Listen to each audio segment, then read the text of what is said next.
5 लाख, 50 लाख, 5 करोड़, आपको एक्चुअली में कितने लाइफ इंश्योरेंस अमाउंट की कवरेज की जरूरत है? कभी आपने कैलकुलेट किया? कभी किसी इंश्योरेंस एजेंट ने आपसे कहा कि ये इंश्योरेंस की पॉलिसी के ये फीचर्स हैं, ये इसके रिटर्न्स हैं, लेकिन उसको बताने से पहले चलिए कैलकुलेट करके देखते हैं कि आपको कितने अमाउंट की कवरेज की जरूरत है और उसी के हिसाब से आपको पॉलिसी बताई जाए। कभी आपने ऐसा कैलकुलेट करके क्यों नहीं देखा? कहां से ये 1 करोड़ रुपए का फिगर आया है जहां से हम कह रहे हैं कि 1 करोड़ का इंश्योरेंस पॉलिसी ले लीजिए और हर कोई पीछे पड़ गया है कि हमें 1 करोड़ का इंश्योरेंस कवर तो चाहिए चाहिए। देखिए, मैं आपको बताता हूं कि एक करोड़ का इंश्योरेंस कवर कहां से आया। हमारे दिल में कहीं तो ये तमन्ना है कि हम सबको करोड़पति बनना है। अब अपनी इनकम से करोड़पति बनना कितना आसान या मुश्किल है ये हम सब जानते हैं। तो हम लोग ये सोच लेते हैं कि हमारे ना होने के बाद एटलीस्ट हमारे डिपेंडेंट्स तो करोड़पति बन जाए, लेकिन वो 1 करोड़ रुपया उनकी पूरी जरूरतों को पूरा कर पाएगा नहीं कर पाएगा, इसका हमने कभी ध्यान ही नहीं दिया, कभी कैलकुलेट ही नहीं किया। आज के वीडियो में मैं आपको 2 ऐसे तरीके बताऊंगा जहां से आप खुद अपने आप कैलकुलेट कर सकेंगे कि आपको कितने लाइफ इंश्योरेंस अमाउंट के कवरेज की जरूरत है। इसकी मदद से आप इवेल्युएट कर पाएंगे कि आपके पास जो एग्जिस्टिंग इंश्योरेंस कवर है वो सफिशिएंट है या नहीं है आपके डिपेंडेंट्स की फ्यूचर नीड्स को पूरा करने के लिए। मेरा नाम है अमित, आप देख रहे हैं एवरी पैसा मैटर्स। चलिए वीडियो को शुरू करते हैं। एक इंश्योरेंस का प्लान लेने से पहले अपने आप से 2 सवाल पूछिए। सबसे पहला सवाल तो ये कि आपका जो इकोनॉमिक लॉस या जो इनकम का लॉस होने वाला है, अगर आप ना रहे तो उससे ज्यादा सबसे ज्यादा फर्क किसको पड़ेगा? कौन कौन आपके डिपेंडेंट है? क्या आपकी करंट लाइबिलिटीज हैं? क्या आपकी फ्यूचर नीड्स होने वाली हैं जिनके लिए आपको कवरेज की अवेलेबिलिटी चाहिए? और जो आप इंश्योर करना चाहते हैं कि ये जो मेरे पास अमाउंट आए इंश्योरेंस के क्लेम से, वो अमाउंट पूरा कर सके ये सब नीड्स को और जो एग्जिस्टिंग लाइबिलिटीज हैं उनको। दूसरा सवाल ये कि जो आपकी एग्जिस्टिंग एसेट्स हैं, जो आपके करंट इन्वेस्टमेंट्स हैं, वो कितना कवर कर सकते हैं आपकी फ्यूचर लाइबिलिटीज को या आपके फ्यूचर की नीड्स को। इन दोनों चीजों को ध्यान में रख के हम आगे बढ़ेंगे और ये देखने की कोशिश करेंगे कैसे आप कैलकुलेट कर सकते हैं आपके लाइफ इंश्योरेंस के अमाउंट को। देखिए, लाइफ इंश्योरेंस आपके रिस्क ऑफ फाइनेंशियल लॉस को ट्रांसफर करने का सबसे अच्छा इंस्ट्रूमेंट है। रिस्क को आप एक्सेप्ट कर सकते हैं, रिस्क को आप मिटिगेट कर सकते हैं, रिस्क को आप ट्रांसफर कर सकते हैं। और रिस्क ट्रांसफर के केस में लाइफ इंश्योरेंस एक सबसे अच्छा हमारे पास ऑप्शन निकल के आता है। बहुत सारे तरीके हैं जिनके थ्रू आप कैलकुलेट कर सकते हैं कि क्या अमाउंट चाहिए होगा लाइफ इंश्योरेंस का। मैं आपको 2 पॉपुलर तरीके आज के वीडियो में बताने वाला हूं। चलिए इन दोनों तरीकों पर नजर डालते हैं और साथ में मैं आपको एक्सेल शीट की मदद से एक्सप्लेन भी करूंगा कि कैसे आप दोनों तरीकों की मदद से खुद कैलकुलेट कर सकते हैं कि आपको इंश्योरेंस का अमाउंट कितना चाहिए होगा। सबसे पहला मेथड ऑफ कैलकुलेशन है ह्यूमन लाइफ वैल्यू, जो कि एक इनकम बेस्ड मेथड है।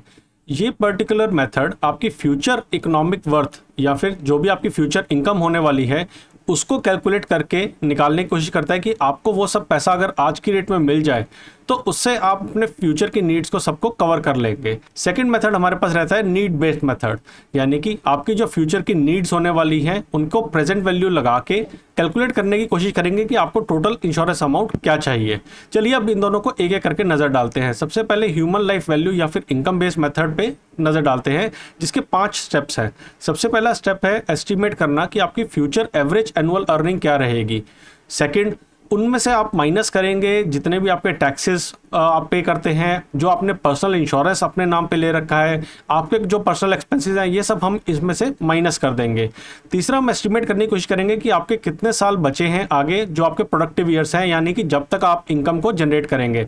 जैसे अगर आप अभी 40 ईयर्स के हैं और मानते हैं कि आप अगले 20 साल तक अपनी इनकम को जनरेट कर सकते हैं, तो 20 ईयर्स को हम प्रोडक्टिव ईयर्स मान के चलेंगे। फिर हम एक इंटरेस्ट रेट को कैलकुलेशन करने की कोशिश करेंगे जिससे कि आपकी फ्यूचर अर्निंग्स इंपैक्ट होती है। जैसे अगर आज की डेट में आप 10 लाख रुपए पर साल के कमा रहे हैं और आने वाले टाइम में अगर आपकी इनकम 5% से बढ़ती रहती, तो हम इसको इंटरेस्ट रेट 5% यहाँ पे यूज करते कि आपके आने वाले सालों में आपकी इनकम 5% से बढ़ती तो आपके पास टोटल इनकम कितनी आज होनी चाहिए।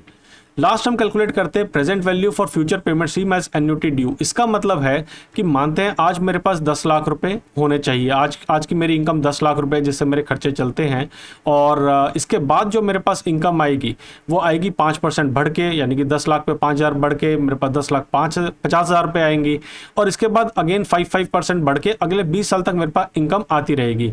तो अगर मैं कंसिडर करूँ कि ये जितने भी मेरे फ्यूचर के कैश फ्लोज हैं ये सारे के सारे मुझे आज मिल जाएँ, तो मैं अपने सारे फ्यूचर के खर्चों को पूरा कर पाऊंगा। इसकी कैलकुलेशन कैसे करेंगे उसको अब हम एक एग्जांपल की मदद से देखने की कोशिश करते हैं। मानते हैं आपकी करंट एज है 40 ईयर्स की और आपकी करंट जो सालाना इनकम है वो है 5 लाख रुपए की। ये इनकम आपकी 6% के हिसाब से हर साल बढ़ती है, ऐसा अगेन एज्यूम करके चलते हैं। और वर्किंग एज मानते हैं 65 साल की कि अगले आप 25 साल तक काम करेंगे। आपके जो इसके ऊपर इनकम के ऊपर टैक्सेस हैं, आप जो इंश्योरेंस की पेमेंट कर रहे हैं या जो आपके पर्सनल खर्चे हैं उनको मान के चलते हैं टोटल 2 लाख रुपए है। यानी कि जो आपकी फैमिली के पास करंटली इनकम आती है वो आती है करीबन 3 लाख रुपए की।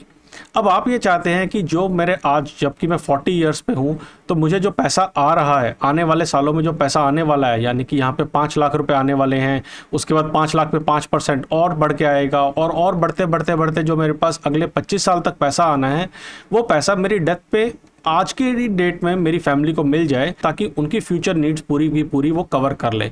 इसको कैलकुलेट करने के लिए हम present value of annuity due का फॉर्मूला लगाते हैं। मैंने यहाँ पे फॉर्मूला ऑलरेडी लगाया है, इस एक्सेल शीट को आप डिस्क्रिप्शन में जाके वहाँ से डाउनलोड करके खुद वैल्यू कैलकुलेट कर सकते हैं।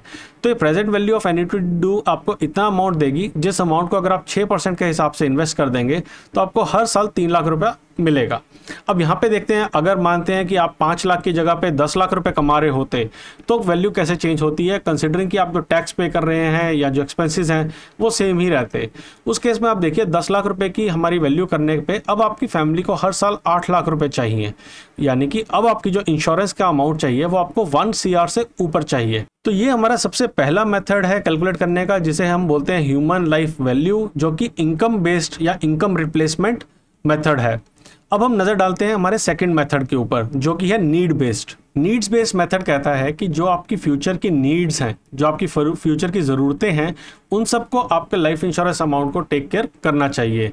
इसके लिए आपको लाइफ को याद रखना पड़ेगा, लाइफ इंश्योरेंस के लाइफ को याद रखना पड़ेगा, जिसका मतलब है लाइबिलिटीज़, इनकम, फाइनल एक्सपेंसेस और एजुकेशन फंडिंग। लाइबिलिटीज़ क्या हो सकती हैं? हो सकता है आपने कुछ लोन्स लिए हों, car loan, home loan, credit card dues, जितने भी आपकी लाइबिलिटीज़ हैं उनको टेक केयर करना चाहिए ये इंश्योरेंस से मिलने वाला अमाउंट। इनकम रिप्लेसमेंट एक हमने अभी नज़र डाली थी ह्यूमन लाइफ वैल्यू के अंदर इनकम रिप्लेसमेंट की। इसके 2 तरीके हैं, एक है कैपिटल रिटेंशन, एक है कैपिटल यूटिलाइजेशन, जिसको अभी हम नज़र डालेंगे। फाइनल एक्सपेंसेस है, हो सकता है डेथ के टाइम पे कुछ एक्सपेंसेस चाहिए हो सकता है मेडिकल एक्सपेंसेस चाहिए हो सकता है कि आप कुछ कॉर्पस छोड़ना चाहते हैं, वो फाइनल एक्सपेंसेस क्या होंगे उनको आपको टेक केयर करना पड़ेगा। एजुकेशन फंडिंग, एजुकेशन एक बहुत बड़ा एक्सपेंस रहता है। आप चाहते हैं कि बच्चों की एजुकेशन के लिए, चाहे उनकी ग्रेजुएट की एजुकेशन है चाहे पोस्ट ग्रेजुएट एजुकेशन है, आप उसके लिए कुछ फंड जमा करना चाहते हैं। इसके अलावा और भी एक्सपेंसेस हो सकते हैं, हो सकता है मैरिज एक्सपेंसेस के लिए आप फंड का इकट्ठा करना चाहते हैं। इन सबको आप जब जोड़ेंगे तो आपके पास अमाउंट आएगा कि आपको एक्चुअली में कितने अमाउंट की जरूरत है। अब नजर डालते हैं सबसे पहले इनकम रिप्लेसमेंट के ऊपर कि इनकम रिप्लेसमेंट मेथड कैसे काम करता है। देखिए यहाँ पे 2 तरीके हैं, एक है कैपिटल रिटेंशन, एक है कैपिटल यूटिलाइजेशन। कैपिटल रिटेंशन कहता है कि अगर मेरे पास आज की डेट में कॉर्पस आ जाता है तो मेरे से ऐसी इनकम जनरेट हो, उससे कुछ इस तरीके से इनकम जनरेट हो कि किसी भी टाइम पे ये पूरा का पूरा कॉर्पस मेरे पास बचा रहे। क्या कहना चाहते हैं? ये कहना चाहते हैं कि अगर ये 50 लाख रुपए हैं तो 50 लाख रुपए के ऊपर इतना इंटरेस्ट मिले, जैसे 6% अगर इंटरेस्ट मिल रहा है तो यहाँ से मेरे पास 3 लाख रुपए हर साल आता रहेगा। अब 3 लाख रुपए हर साल आने का मतलब है कि मेरे 50 लाख रुपए हमेशा इंटैक्ट रहेंगे, ये बचे रहेंगे। इसे बोलते हैं कैपिटल रिटेंशन मेथड। दूसरा होता है कैपिटल यूटिलाइजेशन। कैपिटल यूटिलाइजेशन कहता है कि 50 लाख रुपए में 6% का इंटरेस्ट लगाया है, लेकिन मेरे पास इनकम जो है वो आती रहेगी और ये 50 लाख धीरे धीरे डिप्लीट करता रहेगा। जैसे अगर मैंने 50 साल की उम्र में 50 लाख रुपए डाले हैं तो जब मैं 90 साल का होऊंगा मैं ये कहता हूँ कि मेरे पास इनकम ज़्यादा आए, यानी कि ये 3 लाख की जगह पे मेरे पास ज़्यादा अमाउंट आता रहे, जो कि हो सकता है मेरी फ्यूचर इन्फ्लेशन की नीड्स को भी कवर कर ले। लेकिन 50 लाख का जो अमाउंट है ये जब तक आप 90 साल के हो जाएंगे तब तक ये ज़ीरो बचेगा। यानी कि इससे पहले अगर कभी भी होगा तो अमाउंट कुछ ना कुछ बचा होगा, लेकिन 90 साल की एज में ये ज़ीरो बचेगा। इन दोनों को ही हम एक कैलकुलेशन की मदद से थोड़ा सा बेटर समझने की कोशिश करते हैं। अब नीड्स बेस्ड मेथड के दोनों कैलकुलेशन को हम देखने की कोशिश करते हैं, कैपिटल रिटेंशन मेथड से, कैपिटल यूटिलाइजेशन मेथड से। करंट एज मान के चलते हैं आपकी 45 ईयर्स है और आप लाइफ एक्सपेक्टेंसी को 90 ईयर्स का मान के चलते हैं। इंटरेस्ट रेट, जिस इंटरेस्ट रेट से आपका पैसा बढ़ रहा है या फिर जिस पैसे को आप इन्वेस्ट करेंगे उसके ऊपर आपको क्या रिटर्न मिलेगी, उसको 6% मान के चलते हैं। इन्फ्लेशन को हम 3% मान के चलते हैं। अगेन ये वैल्यूज़ को आप यहाँ पे डाल के चेंज कर सकते हैं और उसके हिसाब से अपने आप ये सारी वैल्यूज़ चेंज हो जाएंगी। रियल रेट ऑफ रिटर्न, देखिए रियल रेट ऑफ रिटर्न है इन्फ्लेशन एडजस्टेड रिटर्न। इन्फ्लेशन के कारण आपको 6% का रिटर्न नहीं मिलने वाला, लेकिन आपको 6% माइनस 3%, 3% से भी कम रिटर्न मिलेगा, जो कि वैल्यू निकल के आती है 2.9126% के करीबन की। लाइबिलिटीज मानते हैं एग्जिस्टिंग आपके 40 लाख की लाइबिलिटी हैं, जिसमें आपके car loan, home loan, credit card debt या कुछ और खर्चे आपके बाकी हैं। इनकम मानते हैं अगर आपकी 5 लाख रुपए की करंटली ईयरली इनकम है, जो कि 6% के हिसाब से बढ़ रही है, तो कैपिटल रिटेंशन के मेथड के हिसाब से आपके पास अगर करीबन 1,72,00,000 रुपए हो, तो आपके पास ये 5 लाख रुपए की इनकम जिंदगी भर आती रहेगी और ये 1,72,00,000 भी आपके पास इंटैक्ट रहेंगे, बचे रहेंगे।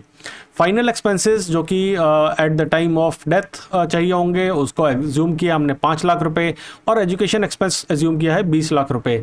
इसके अलावा अगर कोई मैरिज एक्सपेंसेस भी आप फ्यूचर के टेक केयर करना चाहते हैं, तो उसकी वैल्यू भी आप यहाँ पे डाल सकते हैं, जिससे ये अपने आप वैल्यू चेंज हो जाएगी। तो आज की डेट में अगर आपकी फैमिली के पास 2,37,00,000 के करीबन का अमाउंट हो, तो उनके फ्यूचर की सारी नीड्स पूरी हो जाएंगी, यानी कि ये आपको इंश्योरेंस का अमाउंट चाहिए। अब इसमें से हम सब्ट्रैक्ट कर देते हैं आपके पास करंटली कितना इंश्योरेंस अमाउंट है या फिर कितना इंश्योरेंस कवरेज है, उससे हमारे पास आ जाएगी वैल्यू उसकी कि आपको एक्चुअली में कितना इंश्योरेंस कवरेज चाहिए, जो कि वैल्यू निकल के आती है 2,11,66,000 रुपए। दूसरा, कैपिटल यूटिलाइजेशन के मेथड को अगर हम नज़र डालें तो अगेन हमने सेम पैरामीटर लिए है, लेकिन यहाँ पे हमने जो वैल्यू ली है इनकम रिप्लेसमेंट की, वो आप देख सकते हैं काफ़ी कम आई है, 1,28,00,000 के करीबन आई है।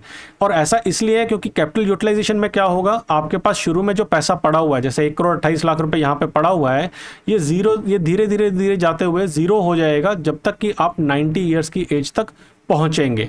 इस केस में पैसा इंटैक्ट रहता है और इस केस में पैसा जीरो हो जाता है। तो आपके पास जब पैसा जीरो हो गया, यानी कि आपको रिक्वायरमेंट कम होगी जो टोटल ओवरऑल इंश्योरेंस की, और आप ऐसा यहाँ पे ध्यान से देख सकते हैं कि इस केस में मुझे 1,93,00,000 के इंश्योरेंस की अमाउंट की ज़रूरत है, जो कि यहाँ से करीबन 40 लाख रुपए का फ़र्क है। एग्जिस्टिंग इंश्योरेंस मेरे पास अगर 25 लाख की है, तो मुझे एडिशनल 1,68,00,000 रुपए की इंश्योरेंस की ज़रूरत पड़ेगी। जैसा कि आप देख सकते हैं, ये कैलकुलेट करना बहुत मुश्किल नहीं है कि आपको कितने इंश्योरेंस अमाउंट की ज़रूरत है। आप अपने पैरामीटर्स को लिख के रखिए कि आपकी क्या लायबिलिटीज़ हैं, क्या एसेट्स हैं, क्या आपके करंट इनकम सोर्सेज हैं, कितने उसके ऊपर आप टैक्स पे करते हैं, और वहाँ से आप इजीली कैलकुलेट कर सकते हैं कि आपको कितने इंश्योरेंस की एक्स्ट्रा ज़रूरत है। तो आई होप इस वीडियो से आपको ये इन्फॉर्मेशन मिली होगी कि आप कैसे खुद से कैलकुलेट कर सकते हैं कि आपको लाइफ इंश्योरेंस की कितनी कवरेज लेनी चाहिए। और मैं तो ये ज़रूर कहूँगा कि आप इस एक्सेल शीट को फ्री में डाउनलोड कीजिए, मैंने लिंक डिस्क्रिप्शन में नीचे दिया हुआ है, वहाँ से डाउनलोड करके एक बार ज़रूर कैलकुलेट करके देखिए कि आपके पास एक्चुअली में कवरेज कितनी है और आपको रिक्वायरमेंट कितनी है कवरेज की। इसको ज़रूर शेयर करें अपने फ्रेंड्स एंड फैमिली के साथ, और अगर ये वीडियो आपको हेल्पफुल लगी, कुछ भी आपकी मदद करी, तो आप लाइक पे ज़रूर क्लिक कीजिए और सब्सक्राइब करना ना भूलें चैनल को। जल्दी आएंगे एक और इन्फॉर्मेटिव एजुकेशन रिलेटेड वीडियो लेके, तब तक के लिए बचाते रहें, कमाते रहें, बिकॉज एवरी पैसा मैटर्स।